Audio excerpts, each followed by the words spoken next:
I grew up in Northwest Palm Bay, pretty close to Emerson and Jupiter. If you know where that little lake area is, it's also pretty close to Discovery Elementary. I was homeschooled, so every time someone asks me if I went to the same school as them, I have to explain, no, probably not. I probably wouldn't remember. But I remember I would always, ride my bike around the neighborhood. I would ride my bike down to Discovery Elementary almost every day and meet my friend Mike, because he was my oldest friend. We grew up across the street from each other, and I'd meet him getting out of school and we'd ride our bikes home. So I'm very, very connected to Palm Bay. Even when I worked in Orlando for a little over 2 years, I commuted back and forth, despite my boss's pressure, so to speak, polite pressure. Like, you got to move to Orlando. That drive's killing you. And nope, no, I'm not going to do that. For one, I don't want to move to Orlando in the slightest, but also I just don't want to leave Palm Bay. I've been a lot of places around the country, a little bit around the world, partially because of my work and also because of some ministry stuff with the church. And they've been incredible experiences, but I just am blessed to have figured out before making the mistake of moving away what a lot of my friends who did move away and came back have said. I had a lot of friends, I gotta get out of this rinky-dink town, I gotta get out of little Palm Bay or little Melbourne, little Brevard, it's so whatever. And then they come back 4 or 5, maybe years later, and they all say the same thing, no matter where they went. Nothing else felt like home. So I just decided that's a lot of trouble to go through just to realize something that I really feel I already know. So I stayed in Palm Bay. I'm still going to stay in Palm Bay. My lovely wife, Emily, back there. She hates when I do that. We got married a few years ago, and a couple years ago we bought our first house together. We bought in Southwest Palm Bay, so big move from Northwest to Southwest. But we love it. Thankfully, we bought right before everything went insane with houses. But we'll come back to that. That's actually something very much worth talking about. But we want to stay here. We want to grow a family here, and therefore we want it to be at least as good as it was when we grew up here. Preferably better, especially because one of the issues with Palm Bay has been failing to keep up. So there are things that need to be done just to keep it as good as it was at the time. Because growing up 20 years ago, there are roads that have not been paved since then. Still, even though we're a good amount through the Go Road program, but they also started talking about recently that Go Road fund isn't enough to do all of the roads. And also they're repaving roads that don't need it, or at least don't need it quite yet. And it's a weird thing. It's a weird thing for me to complain about, because I'm excited when they pave any road, but that's because I would see it so rarely. But in reality, there are roads that are a nightmare to drive on, just destroying your vehicles. I know people who have had the unfortunate sort of situation of living on or on the other side of, so they have to use it all the time, a road that is so bad that it takes years and years off of the lives of their cars. To the point where they have to replace the suspension on a car that's like 8 years old maybe. They're not off-roading, they're just going home. And that should not be that way. So there's been a great deal of progress made, but it's also come to light that it is not enough, and that the fuel behind that fire, so to speak, of Go Road bond money is not enough to complete the project. And then there's on top of that the fact that Palm Bay is constantly growing. Palm Bay is over 100 square miles.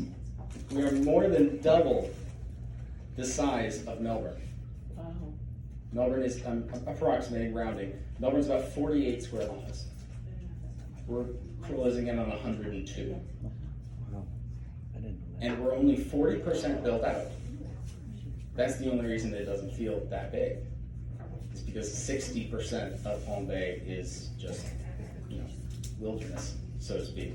Or in some cases, previous wilderness now cleared for something that never manifested. We have a fair amount of that. So we decided, and we did not decide this lightly. Once the thought was there and was taken seriously, we talked, and my wife and I, we talked about it and prayed about it for, I think, a good 6 months before we decided that we couldn't excuse ourselves from what felt like a responsibility. And we decided that I would run for Palmdale City Council myself. And I tell you, one of the questions I get more often than anything when I tell anyone that I'm running for city council, oh, have you been an elected official before? No. Oh, well, what are your goals? Are you going to be a county commission? Are you aiming for state rep? Are you going to... Oh, please stop. Please calm down. I hope not. I really hope not. And that's the honest truth. I'm not going to say I won't do it, but that's because a couple of years ago I would have said that I won't do this. But I felt like I was supposed to. We felt like I was supposed to. So I will go as far as we feel like I'm supposed to, and I will be progressively more begrudging if I have to keep going. Because I don't like the idea. I really don't like the idea. But the fact that there are reasons, the reasons there that make me not like the idea are also the reasons that it needs to be done. We need more people who aren't in it for what they get from it. Right. We need more people who aren't in it for a career. I'm thinking about my retirement in the future, but I am not factoring in public service into that, because hopefully I'll be out of it by then. Hopefully Palmdale will be on the right track, and I won't need to worry about it, and I'll get to say, you guys got this. I talked to him and he's going to be great, or I talked to her and she's going to be fantastic, and they're going to be on council, and I'm going to just raise my family over here and do my job. That's the hope. So I'm running for city council to end waste and restore trust. It took me an obnoxious amount of time to boil down my goals to something that I could put on a card, but that's what I landed on. End waste is already partially talked about with the roads and situations like that. Palm Bay has on top of being massive in size, we have a massive budget. The finalized budget for 2022 was $232 million. Wow.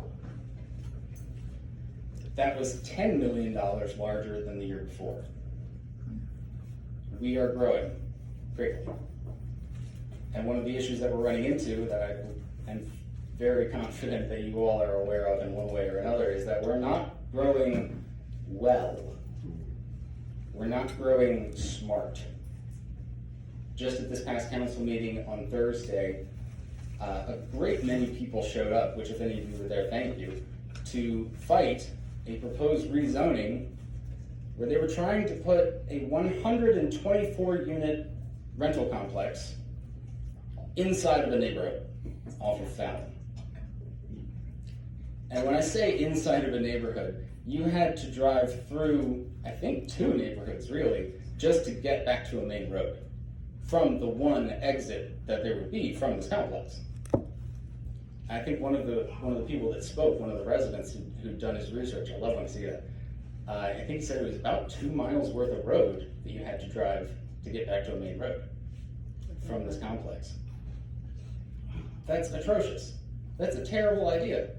That's a terrible idea. The developer gave their presentation of their plan, and I'm going to be honest, the complex looked nice. It's one of those things you never know if something's going to be as good as they pitch it. But if it was, it looked really nice. I like it. It was a good idea. Terrible location. And we're getting a lot of that. And unfortunately, somewhere it's not even that great of an idea in the first place. Now, thankfully, this Thursday was kind of a standout example of something that doesn't happen often enough, and it was actually voted down. So I applaud council for that. It was actually voted down unanimously, which surprised a lot of us, but that was a big win. And that's something that can happen more often, and I believe will happen more often, as people stand up, as we are informed, and as we go to those council meetings when those things come up especially, preferably more often, but when those things come up especially, and we make that voice heard. Because it's not easy. And sometimes some situations like these developments, they'll have to send out letters. They're required to. They send out letters to people within a certain distance of the development, informing them of these things. Most people, I think, actually read those, so that's good. But it's only, I forget the range. someone say 500 feet from any edge, so to speak. I think it's It around may that. even be in the middle, there's something about Yeah, that. it may even be from the center, yeah. Yeah, there's something, Yeah, so some people get notified early, but not enough. Not enough, definitely not enough. And then a lot of people that definitely should still be notified, it's still close enough, aren't notified. And if you aren't notified by something by mail, you know when you find out? 6 days before the council meeting that it's voted on. Because that's when they release the agenda for the council meetings. That's what we had to do last year. Last year, we found out 6 days before the council meeting that they, well, I should say this, we found out 7 days. Well, no, sorry, excuse me, council meetings are every 2 weeks.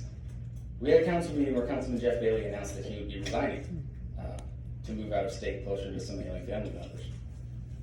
And then we found out 6 days before the next council meeting that it was on the agenda to change the ordinance with regards to filling vacancies. Because the ordinance at the time said that if there's more than a year left in the term, which there was, then they had to fill it via a special election. Because, you know, elected officials should be elected. I know, it's a novel idea. And by the very next council meeting, and we found this out 6 days beforehand, they were proposing to change that ordinance so that they could appoint someone to fill that vacancy themselves, who would serve the remainder of the term over a year. Actually, that's on the charter, so they were Oh, trying to yes, change that's it by worse, yeah. ordinance, right? They couldn't get us to do it, so they're gonna try it. Well, they couldn't do it themselves because we made too much noise, and they made some mistakes, actually. But so they're trying to get us to do it ourselves. But I'll come back to that real quick. I don't wanna take too much time, but a few things I thought were worth mentioning. So with 6 days notice though, most people less than 6 days, but with people that shouted from the rooftops 6 days, we got over 300 people to show up to that council meeting. Wow. So how many people do you think are normally at a council meeting that aren't staff? Not many. 10 to 20, maybe. Depends on the night, really. Not very many. Also depends on which part of the meeting. If you stay late enough, a lot of people disappear, Yeah. regardless of how many were there in the first place. Some people are very diligent and are there at almost every council meeting. And also I stay to the very end, no matter how late that goes, which can be physically painful. She's one of them. Thank you for that. But with 6 days notice, we got over 300 people show up to that council meeting. A bunch of them didn't make it inside because the room reached capacity. And they waited outside. Some of them filled out comment cards from outside and sent them in and had to be called in for when it was their time to speak. Public comment lasted 2.5 hours. Wow. Keep in mind, speakers are limited to 3 minutes. And a lot of the speakers didn't take their whole 3 minutes. Lasted 2.5 hours. And you know why it didn't last longer? They ran out of public comment cards. Wow. And they said, well, if you can't fill out a card, you're required to fill out a card. So if you can't fill out a card because we ran out, then you can't speak, so we'll have to cut it off. Did the news cover it? A bit, yes. They didn't cover that, actually. Of course. But yeah, 6 days notice, we still managed to get 300 people out there. And thank God we did. Because after 2.5 hours of public comment, which was unanimously against changing that ordinance, literally and completely unanimous, no one said, yeah, do that. They voted to do it anyway. Wow. Yeah, they voted to do it anyway. But thankfully, ordinance changes require 2 readings and 2 votes. By the next council meeting, unfortunately, because, well, there's a lot of reasons, we didn't have as many people at the next council meeting, but we still had well over 100. And Councilman Johnson withdrew the motion, or made a motion to withdraw that item from the agenda. He was one of the ones that voted for it after the 2.5 hours of public comment, so this was very surprising to a lot of people. The mayor immediately seconded that motion, and it did pass. That motion passed, therefore withdrawing the item from the agenda, and we had a special election, and we overwhelmingly elected Pete Filiberto to Council Seat 5. He's doing a good job.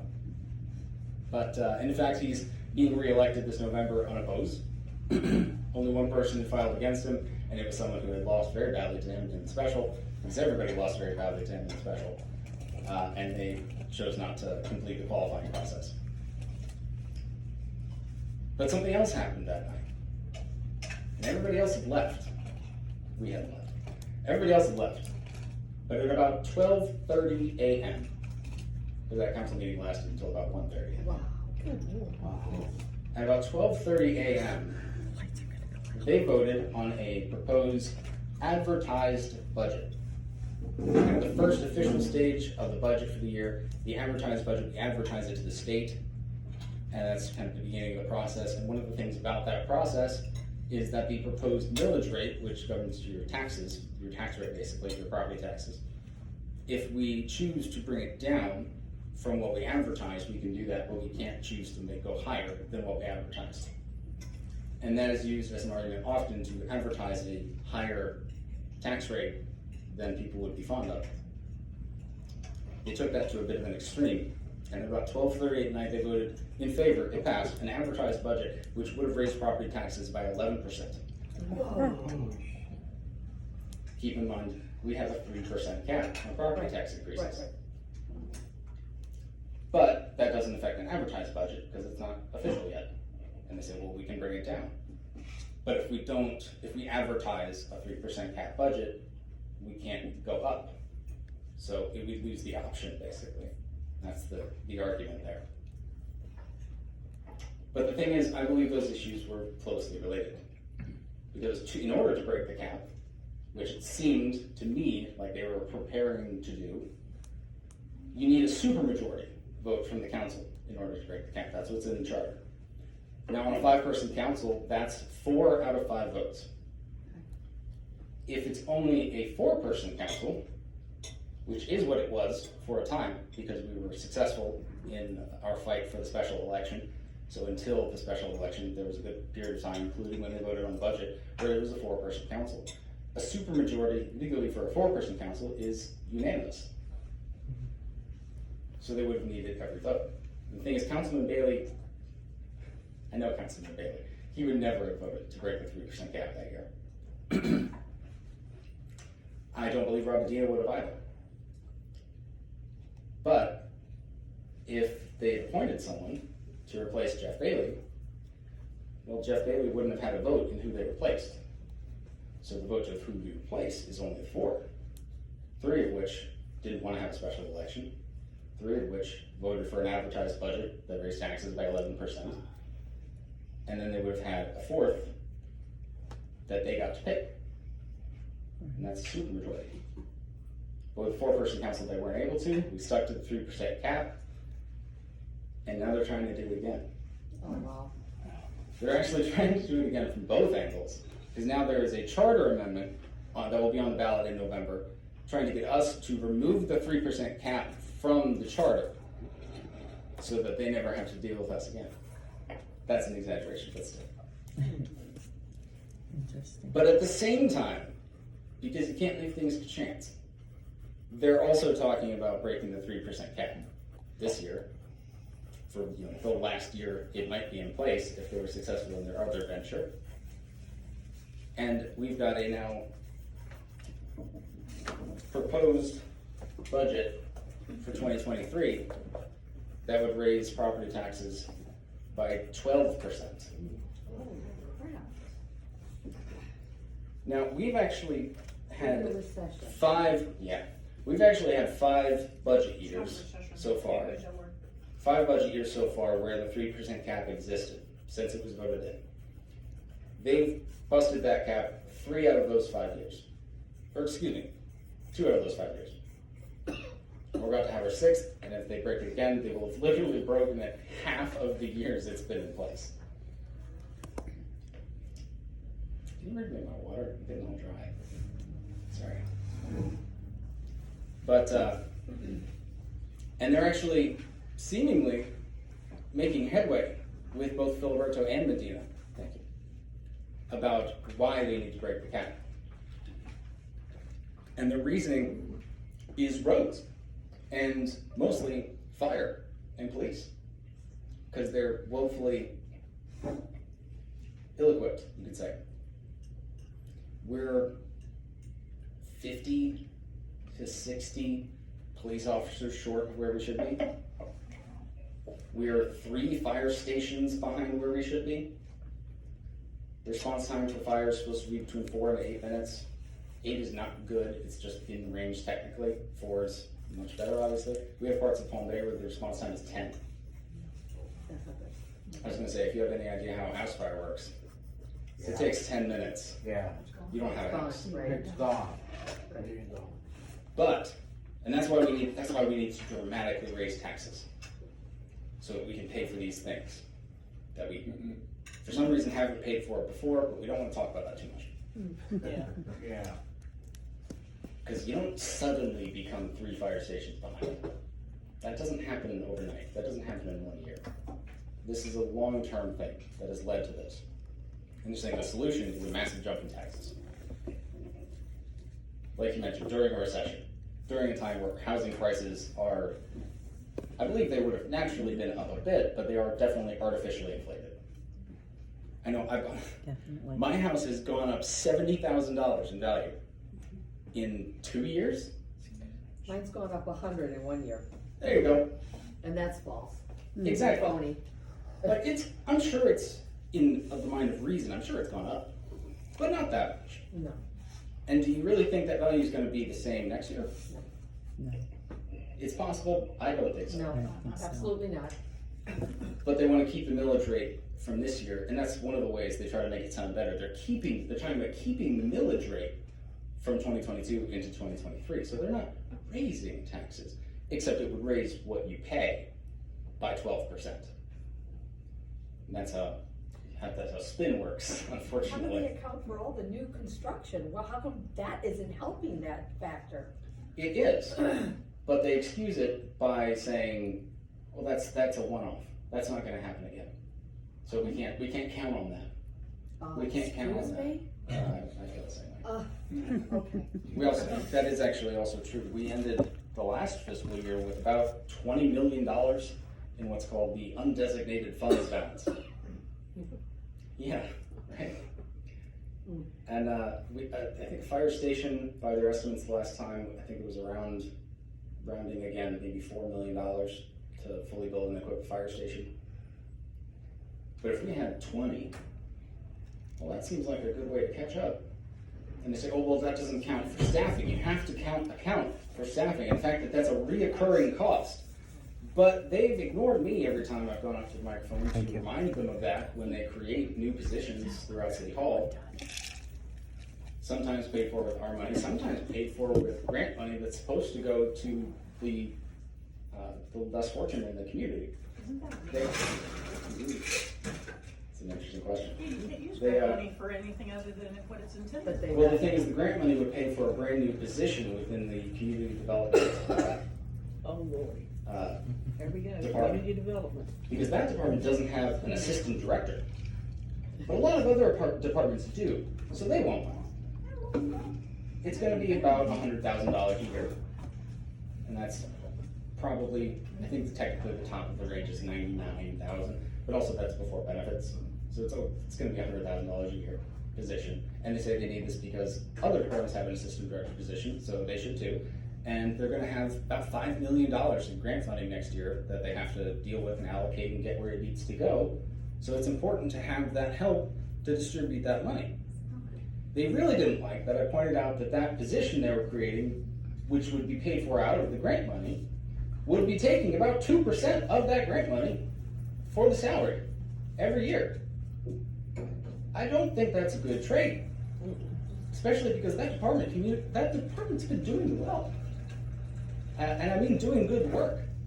I believe they could do this. Maybe they need more help. I don't think they need more bureaucracy. I don't think they need a new assistant director. They didn't like that argument. But yeah, so that's why wow, I went on a rabbit trail, I'm sorry. That's why I chose End Waste.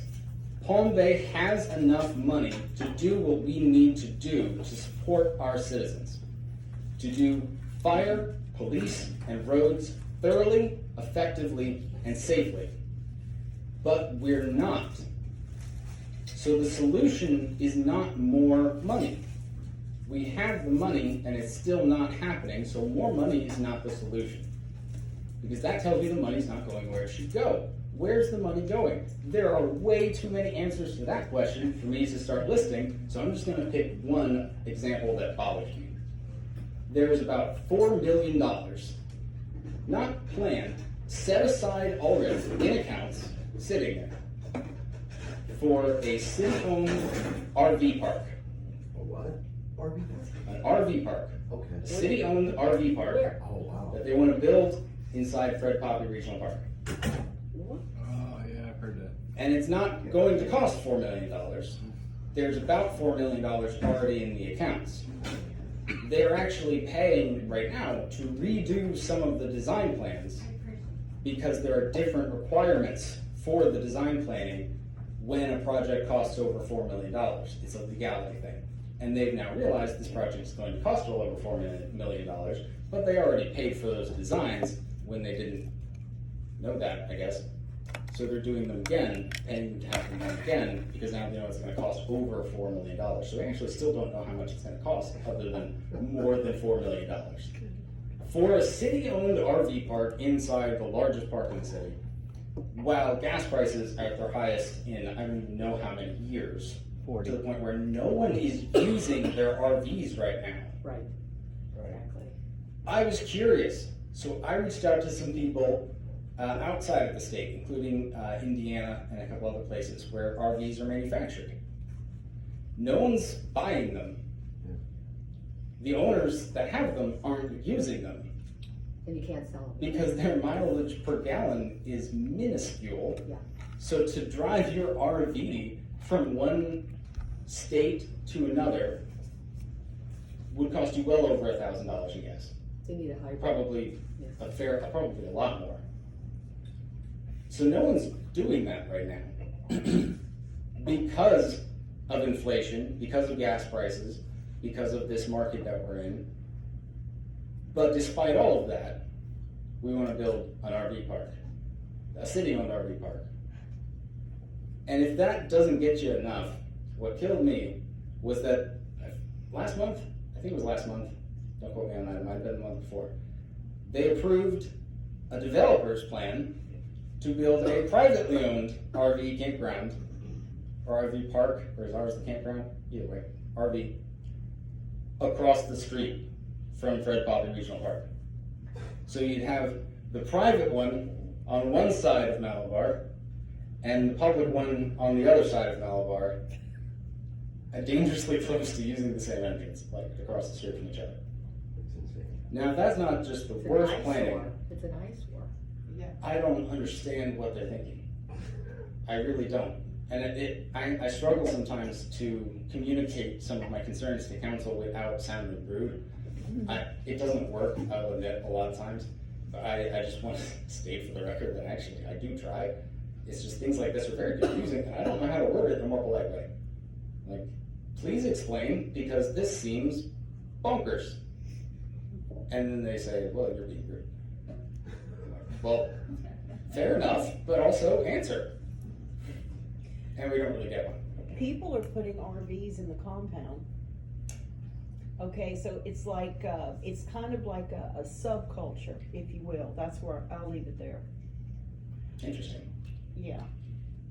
And there's no electric, there's no water, there's no anything at the compound, so these people are bringing in whatever they need and their RVs, and the big ones. That makes sense. I saw some of those. A friend of mine and a volunteer for my campaign is a pilot, and he took me on a little flight, and we flew over the compound a few times actually. Because you're going pretty fast. So let's do another one. To try and get a better idea in your head of what do we have to work with here and what could we do with it, because the compound is a ridiculous thing to exist. Mhm. It is also largely, not entirely, in fact, I think it's just under 50% owned by the city. Part of the problem with doing something with that is it's also not all clumped together. It's not like this is the piece we own. It's more of a scattering of blocks, but with a decent sized chunk in the middle. city owned. So with that, the city does have a great deal of control over what were to happen to the compound, and would need to be on board with anything that did happen there, even if it wasn't their idea. Keep that in mind when you think about the fact that the compound is sat there doing nothing except being a very, very dangerous place for a lot of activities for many years. Where is the compound? I'm kind of new here. Does anyone It's a feel confident in pre-paved explaining area. that shortly? They developed it way back when the first original developments came in and set up Palm Bay. Okay. And those areas have just never been used. The streets exist, and I don't know that there's any electricity running to anything out there, but it's perfectly set up to be developed, and in many instances, I've wondered, why are they building all these new developments when they could just develop that? Where is it located? Southwest Palm Bay. It would be, if they actually put in the rest of the loop that would connect Heritage down to Babcock, Okay. it would circle right around that area. Yep. Which would make it great for a great many things, having it right near a main road like that. Suddenly having, oh, well, the compound's way out there, oh, now it's next to a main road, what are we gonna do about it? We own almost half of it, and now there's no excuses left. No plans. Wow. No plans, don't bring it up. It's just a nice black eye on Palm Bay.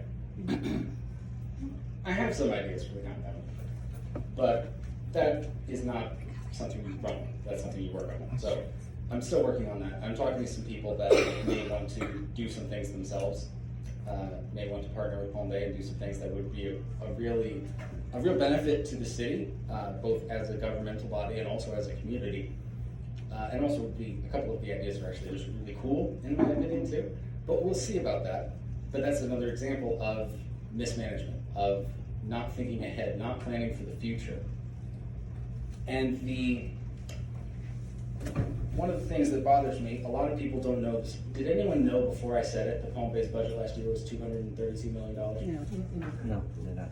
Okay, so if you hear that a budget is a certain size, like that, would I be correct in assuming that you would then think, okay, well, if the budget was $232 million, I bet that it stayed somewhere around $232 million. It seems like a fair estimation in my mind. It did, at least. But you see, Palm Bay, and all cities do this, I don't think they do it to this degree. They amend the budget throughout the year. A little bit at a time here and there, gather it up into budget amendments, all the different things that have been approved, and they do a budget amendment for all of those things, and it changes. So for the 2023 budget, they're trying to boast that they've increased this budget here, or they've cut back that budget there. But that's if you are counting the proposed budget for 2023 as it stands, and the amended final budget. You see what happened? Let me give you three numbers. The 2022 original budget, $221.6 million. The amended budget, 2022, $375.6 million. And then the year-end estimates for 2022, because we're not quite 2022. So the year-end estimates, we're pretty close, so this should be fairly close to accurate. The year-end estimates, $297.3 million. So we went from 220 up to 375, and then back down to just under 297. Now that is a normal thing taken to an extreme. Budgets were changed. There's amendments. There's, oh, we're needing this here, or we ended up not needing this here. Not that much. And that's a great way to mask what you're doing with your money. Because people focus on the budget, unfortunately not enough, but people focus on the budget when it's time to make it. But they assume that once it's set, what happens is somewhere close to that. But 221 to 375, that is, yes, that is outrageous. Somebody's stealing money somewhere. Yeah, do you have a breakdown of the budget? I mean, that's being used? And who's accountable for it? That's This what is I was gonna actually say, it sounds like an audit needs to be. Yeah. Next time you This is see the 2022. that media paper item or something. How do In you order get a to copy get- of this? You go through a little bit of a maze of buttons on the city's website. Wow. It's a decent breakdown, but it is not everything. You have to make specific requests, really, to get anything more specific than what's in that. If you'll Charges excuse me. for services double what taxes are. Yeah, Which this services? one is 126, 127 pages. What services does that account for? That's a great question, it doesn't list them. Oh. There could be some examples, but Yeah, it doesn't list them. need. See, we need to this is have- what happens when people don't get involved. This kind of Well, they shenanigans have the go on council behind the meetings. sceens. Yeah, but they have the council meetings when real people are still working. You know, they don't have them after 5. No, no, I think I'm, that's done on purpose. I know it is. I'm just Yeah. saying, I'm just saying, overall, this is what happens when people Tell are them busy. to air it so we can be on a chat box and, It- and make our comments and our It is aired and it is videotaped, so you Can we can, get on and oppose something or? Nope. No, you can't when you're Of course- watching it from Of home. course not. But I'm just telling you, just from a big, broad perspective, this is what happens when the public doesn't get involved. Yeah. And everybody has busy lives, and that's probably all intentional too. and let's pull it back I to work that, for a let's pull living. it back to that, My life is that busy. higher vantage point, so to speak, that big picture. This is upsetting information. It is. I have a Now, problem. I don't know what's more of a problem, how upsetting it is and why it's upsetting, or the fact that it's partially so upsetting because we didn't know about it. And because this continues to happen without us knowing about it. Because we trust. So, yeah. You know, well, they do it in the dark of night on the weekends, like they pass bills up in Washington DC. It's the same thing. They're gonna pass this bill at probably midnight It tonight, is you know? unsettlingly similar. Yeah, exactly. Like I mentioned, that advertised budget right after the attempt to cancel the special election, 12:30 a.m. Yes. They moved the council meetings recently from a start time of 7 p.m. to 6 p.m., saying that they want to get home to their families, and it's only reasonable. And 7 p.m. and these meetings go late, so let's start them earlier. They've not really ended earlier. They just go But- longer. Sometimes they just. Designed that way. But also, I wasn't sure how I felt about the time change because there's pros and cons to both. Because on one hand, a lot of people wanted 7 o'clock. I kind of wanted 7 o'clock because I work. And if I have to close up my store, I can't be there at 6. My store closes at 6. Right. Then I have to do a bunch of stuff after I close. But obviously, that's personal. I decided I shouldn't make an argument for that when it's just me. But a lot of people had similar issues of like, well, I can't get there by 6 o'clock. So yeah, I know you want to get home, but also I too would like to get home, but I'd also like to get to the council meeting in time to say something. Because there's a public comment section not related to any agenda item at the beginning, or right by the beginning, and the end of the council meeting, where it doesn't have to be on an agenda item. You can just fill out a card and talk for 3 minutes about whatever is bothering you. Or you want to say thanks about it. That happens too. But that's done if you can't get there till 7. Nathan, I saw on Facebook you talked about your church thing you're gonna do. Can you tell everybody about that? I would love to. Let me say one last upsetting Okay. thing before I get to something Oh, more okay, upsetting. okay. Now, I want to preface this, because whenever you're speaking against a problem, you get painted as an aggressor. And that has happened to me, which is odd. Like an odd experience, I mean. But it's somewhat understandable. You can't say someone's doing something wrong without seeming mean or aggressive to somebody, or without it being possible to be made out that way. So that's, and understandable. Like I mentioned, sometimes I sound a bit rude. And I can't argue with that. Because when you're trying to get answers about something that's very important, it seems like it's being hidden from you, you start to get a little upset.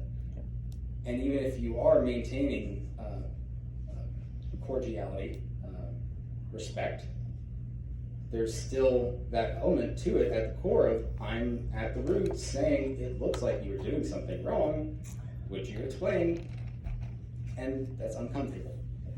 So I do get painted that way sometimes, and that's why I want to preface this, because the truth is that people should be paid their worth for their work.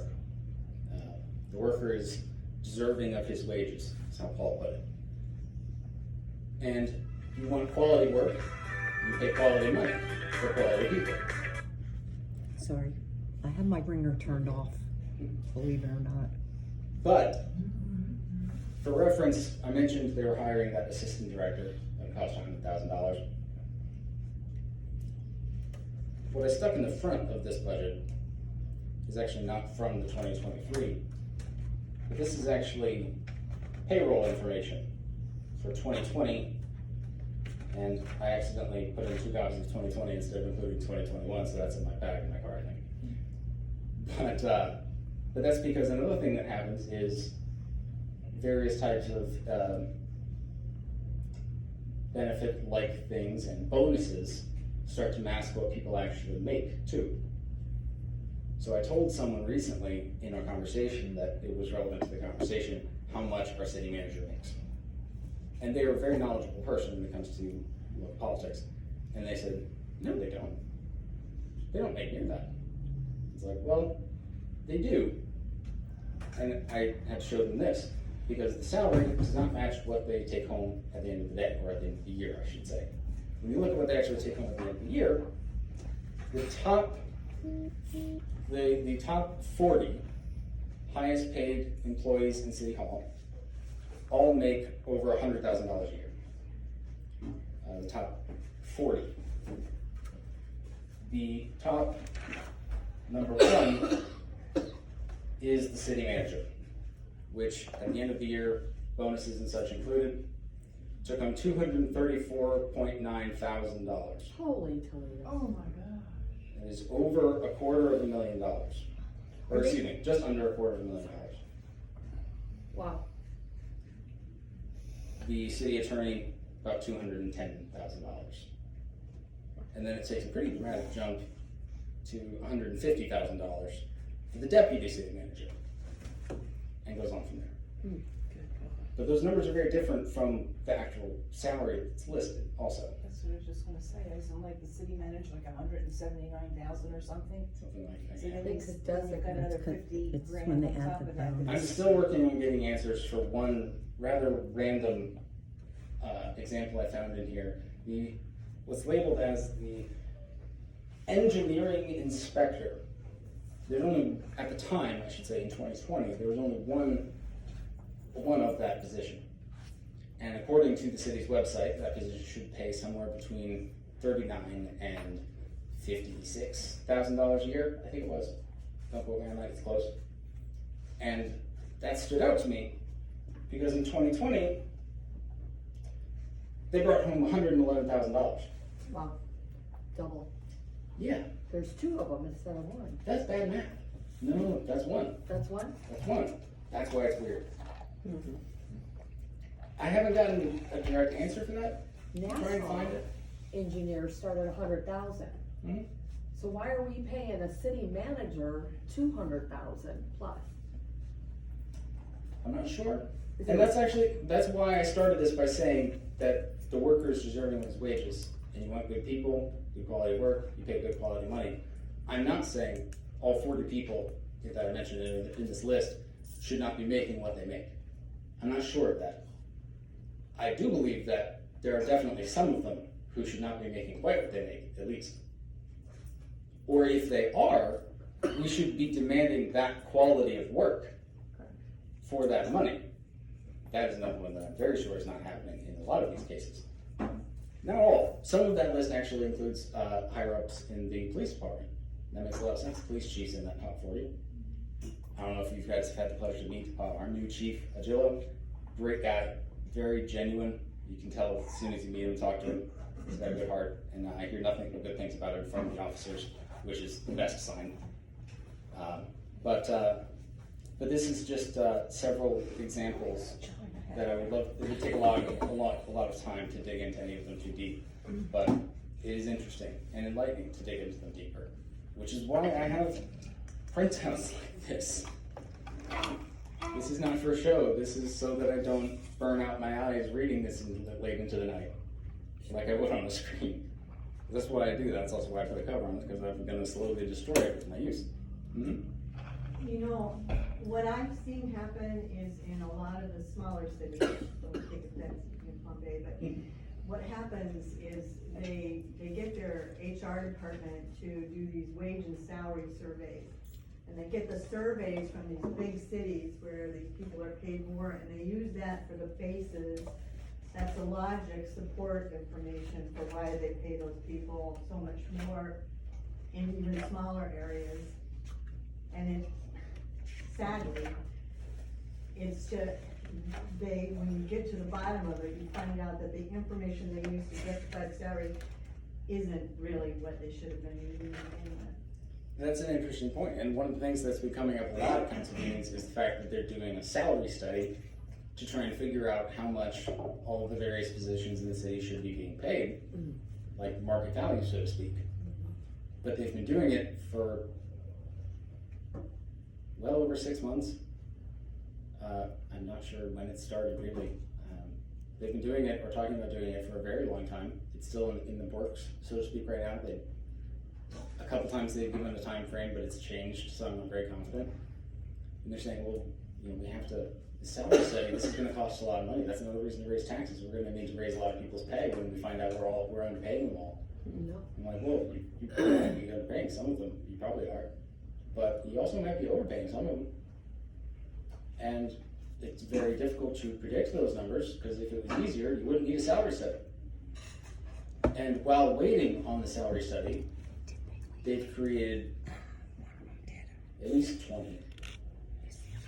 I think about 20 positions, new positions, deciding what they should be paid. They've also given out hundreds of thousands of dollars in raises. Yeah. They gave 2 different directors a 10% or more raise at one time, one of which had only worked in the city for a year and a half. That's ridiculous. There is a salary freeze going on in many parts of the country because of the recession. And they're hoping it doesn't turn into a depression, which none of us have seen. At least my generation has not seen it, and I'm probably one of the oldest ones here. So, I mean, where do they get off getting these additional raises when the country is doing so bad? And why are we allowing it? That's basically what I said. You're not a troublemaker. They just don't want you in there because you asked the right questions. Exactly. Yeah, that does seem to be a bit of a problem. Because, troublemaker depends on your point of view. Yeah. I am a troublemaker. Good for you. Good for you. Because I tell you guys what they're doing. Yeah. Because I do, that's one of the things I do. I do the council recap videos after council meetings. Usually a few days, gather my thoughts and notes, and also scheduling, because I work full-time while I'm campaigning full-time. Good God, I need sleep. Yeah, all right, Nathan, we need to move to Yeah, questions. we need to wrap up. But that's just to say, that's why I didn't actually spend too much time at all talking about restore trust. Because when you talk enough about what's going on and why we need to end waste, you end by saying we need to restore trust. Absolutely. Because I don't feel like I can trust City Hall as a whole. There are people in it I do feel like I can trust, some. But as a whole, I don't feel like I can trust City Hall. And part of that is because of the waste. A large part of that is because of the waste and what may or may not be behind the waste. But even if it's just negligence, which is the most innocent of answers. Okay, That's that's a still a good, problem. that's a good segue into my first Perfect. question, I love okay? it. Because we're talking about, the waste and we want things to change. So, what would you do if somebody approaches you with a shady proposal? How are you gonna handle that? Or has it happened? Has it happened yet? No, actually. I Okay, kind of thought, But I kind you of know- by now, actually. yeah. But I was warned that it would. But it actually hasn't happened yet. I'm You sure were it warned? will Who at some warned you? point. Oh, I shouldn't say that. Here, I'm warning you now. I was warned it would happen. I was told stories of when it did happen. Okay, And times it went better than others. Or ended better than others, I guess you could say. But I have a clear-cut answer of I'd reject it.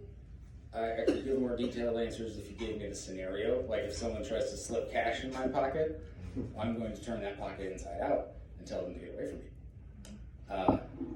depending on the circumstance, I wouldn't want to make a scene, so to speak, so I wouldn't scream at them or anything like that. Right. But one of the things that, well, the version that I thought would have happened by now and actually hasn't, which I'm thankful for, although I still know what's going to happen at some point, especially if I win, well, mostly if I win, is the wink, wink, nudge, nudge, quid pro quo situation of, hey, you know, this could happen, that'd be good for you, right? That'd be pretty nice. And maybe if that happened, maybe you make this happen. There's been a lot of that. That's too close to a quote, honestly, from some of the FBI FDLE investigations from the previous years. One of the most upsetting quotes from those entire tapes was just the mayor at the time saying, "You got to pay to play in my city." That's the attitude you want. But yeah, reject it outright. Depending on the circumstance, depending on what they're trying to leverage to get me to do it, I might be a little softer in my rejection at first in order to, so to speak, dig my feet in for the fight that would be about to come. But I absolutely will not take any deal of that nature. If it doesn't benefit the people of the city, and because I have to say that because at council meetings they talk about the city a lot, and it took me a bit to realize that when they talk about the city, they are virtually always talking about city government. They're talking about Palm Bay Inc. And that's when I realized that it made some of the things they were saying make a lot more sense, and it bothered me a great deal. When I talk about Palm Bay, I'm almost always talking about the people. Sometimes you have to talk about the city because you're talking about the budget or something. But if the decision doesn't benefit the people of Palm Bay, the residents, I'm not in for it. So would you expose them? Yes. Again, given the circumstance, I might have to wait a little bit, try to be careful about it, make sure it happens in such a way that, you know, everything doesn't catch fire, you could say. Okay. Or that they don't burn people around them in the attempt, because people will do that. They'll try to leverage the fact that you care about other people against you in a situation and say, well, they basically create a situation where if you do the wrong thing, it doesn't just cancel out what happens, someone else gets injured or hurt. Right. So I'm not going to let that win in any situation because there's a matter of what's right is right. But yes, I would probably a little too gleefully expose them at the earliest possibility. Okay, what is your relationship with Randy Fine? Interesting. I've told him this. Randy is, he's one of those people where I agree with most of the things he does. And I'm often cringing at the way he chooses to say the things he says. His actions as a state legislature, I've agreed with the majority of them. And I appreciate the role that he's taken, and especially, really nothing stands out more than the Indian River Lagoon projects and the baffle boxes and things of that nature, because we're well behind on that. So it's really exciting to see that finally happening. And some of it happening fairly quickly, actually, which is great, thanks to the advocacy of himself and Debbie Mayfield and Tyler Troy up in Tallahassee. Excuse me. But yeah, he's one of those people where I think he does a good job. I think he's too abrasive. I think he's too blunt. But at the same time, I can't judge him too harshly for that because I'm getting told the same thing sometimes. And I don't think I'm being nearly as much so, but it's, you know, still getting called it, so maybe it's a bit of a matter of perspective. But yeah, so I usually agree with what he does. I usually have a bit of an issue with how he does it, but I can't argue with results. And I would rather have someone in that office, I would rather have someone advocating for me in the craziness that is Tallahassee that is willing to be rude than someone who is going to compromise to be nice. Right. Don't get me wrong, there's always a sweet middle ground, but if I have to pick, I don't think That's there is all. anymore. I honestly don't. I don't think there's room for being nice. I mean, the other okay, side's that's not. definition, And I follow Randy Fine, and it's amazing how many people troll him and the things and the level of hate and disrespect across the board for anybody that is running on any type of a constitutional platform. it's very scary and unnerving, actually. Some of them have migrated over to my page. Absolutely, they're everywhere. I mean, you know, yeah.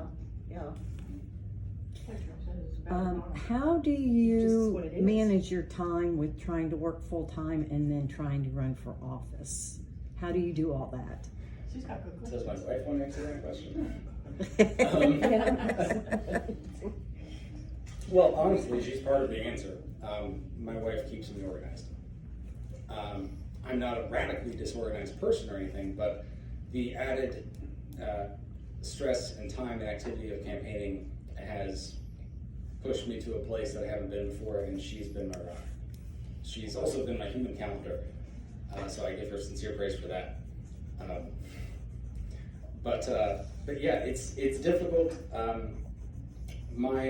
The owner of the store that I run has been very gracious and understanding in the situation, and since I am the manager, I talked to all of my associates about it and explaining what was going on and what it was probably going to mean. So when at all possible, I work earlier shifts. I'll open the store more often than not, which is interesting because it's in Rockledge. So got to get up there in time. Where do you open up work? the store. I manage the UPS store in Rockledge at the corner of Morel and Barnes in that Publix Plaza there. I'm trying to picture it. Okay. But yeah, so it's difficult. But work the early shifts, and then I come home and I change and I knock on doors. Okay, and then what can we do to help? Ooh, I like that question. Honestly, spread the word. Spread the word. If this bothers you, if the things I've talked about bother you like they bother me, well, one, if you have the time, do more research. Because taking people's word for it has caused this problem. So don't take my word for it either. Please don't, actually. Because what if I misspoke something? That'd be terrible. So do the research and then also spread the word. Tell other people what you found. Not even just what I said. Maybe use what I said to find it yourself and then spread that. Spread that information around to the people that you know that care about those things, or may even be able to provide more civilian, so to speak, insight on those situations. And if you are so moved, after some research maybe, to directly support the campaign, you can donate, but also, again, spreading the word is the biggest thing. So door knocking or phone calls, whatever you can do, I can find a way for it to help. Do you have signs? As of yesterday, I do have a new batch of signs. Do you have any with you? No, they came in a very large box. And then Couldn't fit in my car. But I have a list, which I would be happy to add anyone here to, of addresses. I wanted a sign that asked for one when I ran out, in between then and now. So I will be going out very shortly, possibly tomorrow, but definitely in the coming week, to just hit every single one of those addresses and put out the signs as requested. So if you do want a sign for your yard, there's a pretty standard size, 24 by 18. H-stake put it in the yard. They're double-sided, so you put it that way so you can see on both sides as it comes down the road. Just give me your address and your name, and I can bring it to you. and what party do you represent? Because this is a nonpartisan race, I'm not supposed to talk about my party, Okay. My party affiliation, I should say. Okay. I can say, well, for one thing, it is public record, you can look it up. But I will say that I am a conservative. Okay. Cindy, you have some questions? I knock doors for a living, so we should talk after. Hey, All right. I I don't- live in St. Lucie, but I work here, so yeah, We should definitely talk after. absolutely. Alright. Okay, so I have two questions. Okay. If there's another declared pandemic state of emergency, do you support state and local mandates for medical treatments, vaccinations, and or medical equipment such as masks? No. I answer that question quickly because the world has given me a lot of time to consider the issue, not because I take it lightly, but because of everything that's happened in the last couple of years. I've been thinking about it a lot. And I've come to that place that it is a difficult one. It was a difficult one to come to because safety is important. Health is important. You don't want people to die. That is or should be fairly obvious. But where do you draw the line in your role in someone else's safety when it comes to their own choices? And that's why I came to the place that I'm against vaccine mandates. I'm against mask mandates. I'm not against vaccines. I'm not really against masks. They're uncomfortable, but that's not the same thing as being against them. I don't like it, but you know, whatever. But the mandate saying, I am going to force you to do this, and it's for your own good? No. Tell me worded like that, which is an honest way to word it. It doesn't kind of scare you a little bit. It doesn't remind you of other times a statement like that has been used. Dictatorship. I don't want someone to have that power, because the only person who should have that power is you, over you, and me, over me. And you have to make that personal decision. And we have to do everything that we can to make sure it's an informed decision. I think that's one thing that lots of efforts were made, and not all of them were the best, of making sure everyone has all of the information, the data, the opinions, studies, to show them all of the picture so that they can make the right decision. But whether or not they make the decision, or how they make that decision, is their own. And it needs to stay that way. Because anyone,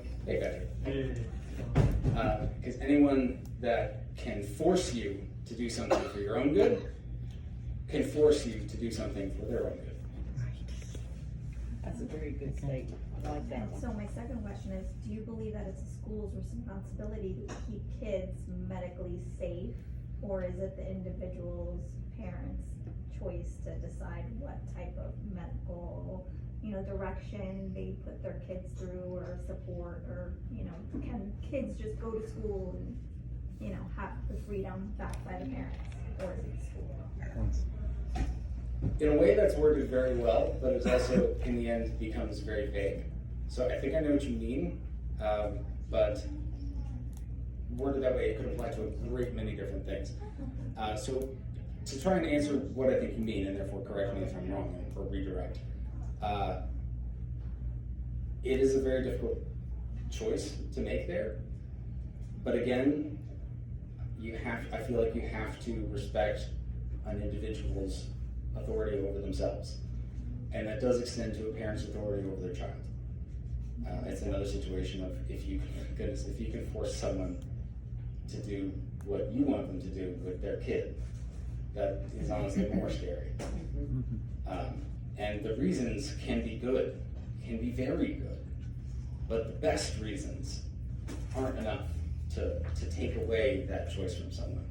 And there are and were other options as well. Like a lot of places did remote learning. You could do remote learning, and a lot of places did hybrid too, splitting up someone with the other.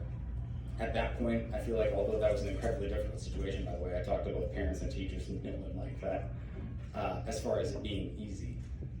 But in that situation, you're doing what's not easy anyway. And easy can't be the priority over something like your own freedom or your own liberty. So that's not an easy situation at all for anyone, both in making the decision and how to execute your decision. But there are other options that don't involve taking someone's right to dictate how they live their life. So, Do you think schools have overstepped their role in how they steer children, whether it's politically or socially, or Thoroughly. Yes. Thoroughly. I'm personally, and I should clarify, City Council, I'll have zero effect over this. I just want to know as a person. Yeah, and I'll answer. I just want to say, technically, City Council, I have zero effect over this. But I had someone get very upset with me when I told them that I'm sorry, I don't have control if I make it on City Council over the VA. And they were very upset about that. They wanted me to promise them that the VA would hire more doctors. I'm like, I can't make them do that. Yeah, that's federal. That'd be great, but I can't do that. That's outside of my scope, my hypothetical scope, because I'm still running. But yes, I think they've thoroughly overstepped their bounds in a great many areas, honestly, not just the ones that have been in the news. On one hand, I love the compassion or the desire to help that so many in the education system show that has unfortunately led them to the things I disagree with, but that desire of someone needs to help these kids. Someone needs to teach these kids this, that, and the other thing, because they're not learning it at home. And that's honestly the bigger part of the problem, is they're teaching them things that they have no business teaching them. And I don't mean a specific belief on anything, but I just mean an entire genre, subject, life area that they have no business in, but they're doing it because no one's talking to that kid about it at home. They're doing that because they're filling a void. It is inappropriate for them to do that, but it is a void. And that's giving them the opportunity to do that. And I believe a lot of the cases, I don't know how many, and some people will disagree about how much is on which side. I believe a fair amount of it is actually well-intentioned.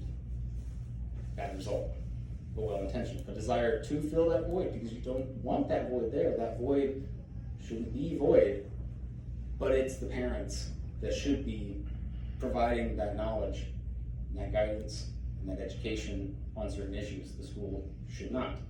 But if the parents don't, the school decided they will. And that's led to a lot of the issues we have there. So I do believe they've overstepped their bounds. I believe the main way to fix that is by parents stepping up. Has Palm Bay schools taken away tenure from teachers? The reason I ask is because my wife's a school teacher in St. Lucie. She has tenure. I'm not sure. I'm not sure. They took it away for the reason of, last year, she's on the school board, she's not head of the union, but pretty much up there. She was one of the teachers that pointed out in the new textbooks that they're trying to teach critical race theory, and she said, I'm not teaching this to my kids. Oh, but Leanne, you have to. She said, no, I fucking don't. I absolutely fire me. I have tenure, I don't care, try to fire me. But the reason they did that is because all these new teachers who don't have tenure, they're gonna force that on them. You have to teach us or you lose your job. So I didn't know if they were trying to do the same thing in Palm Bay, in Brevard County. That's a very good question that unfortunately I don't know the answer to. We can give you contact information. Please, Yeah. yes, but she wants to know, she wants to, organize. Yeah, I actually have some, I have myself, so to speak, personally endorsed Katie Campbell for school board for our area, District 5.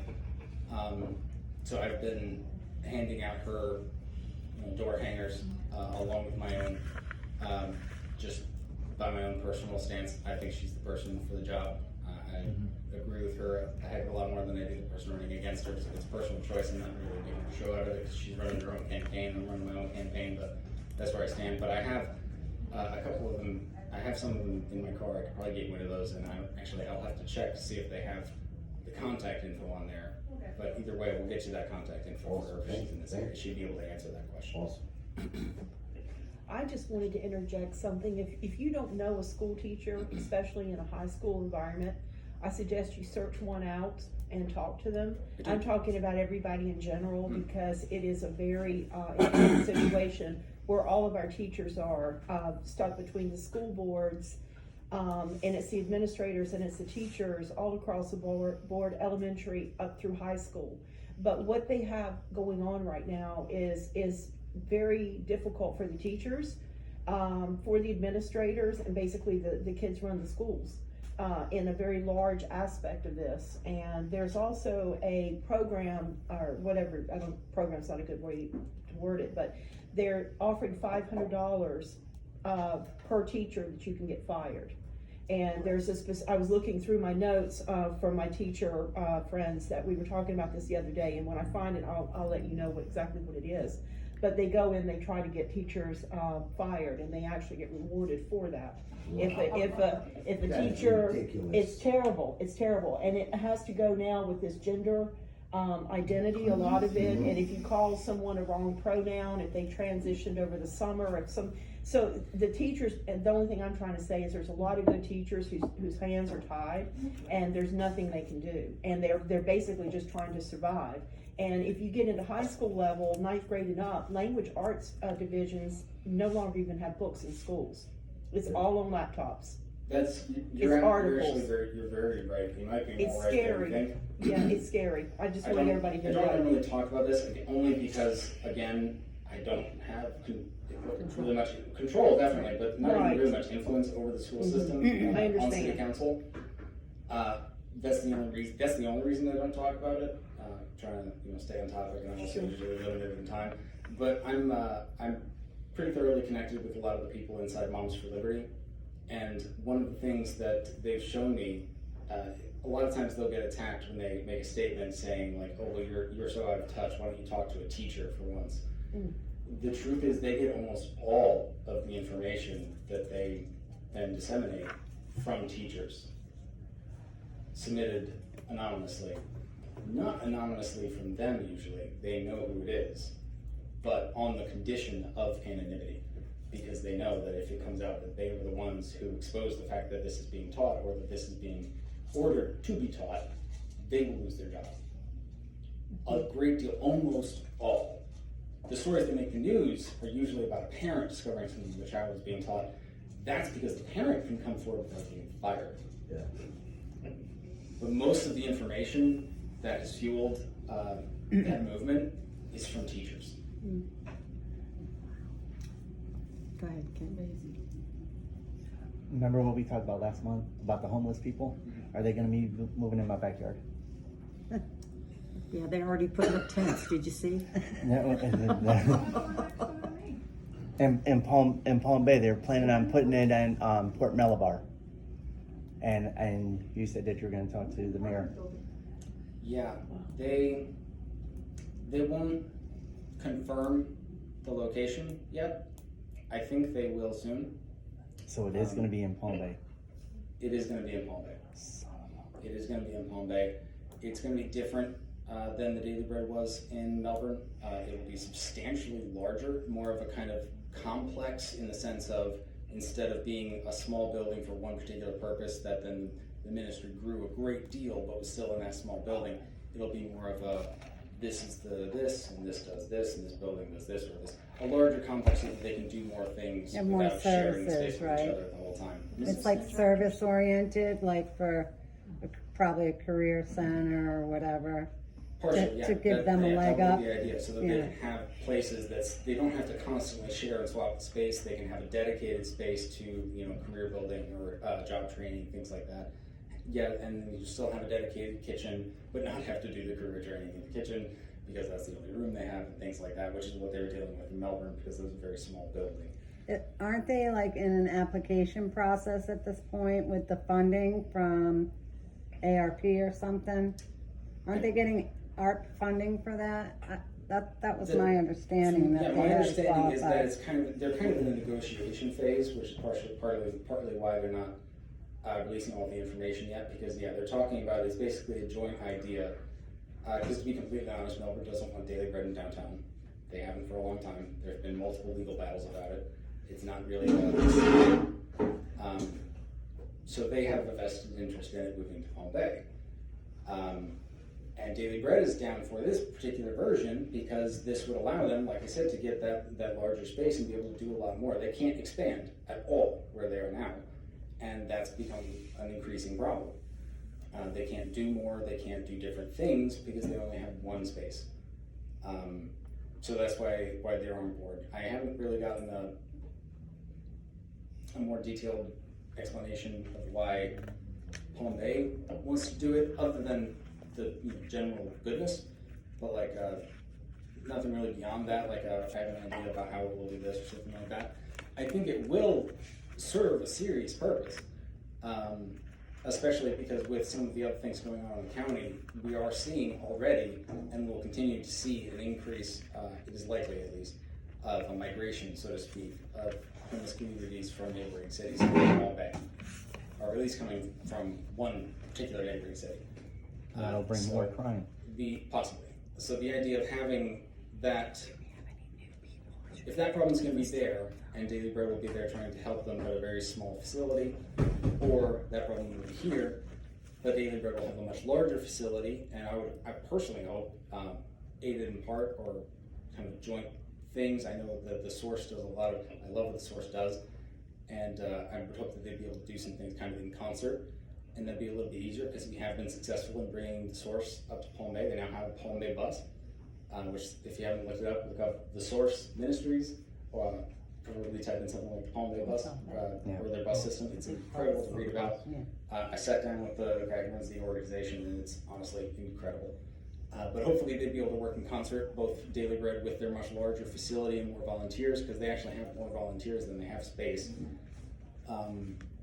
Combining that with what The Source has been doing, and though the homeless would be probably more here than before, they would also be we'd be substantially more equipped than anyone else to help them.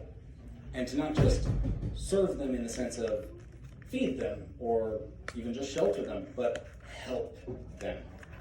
Get them out of that place. Lift them back up onto their feet so that they can move forward with new skills, new opportunities, new hopes, and not go back to the streets of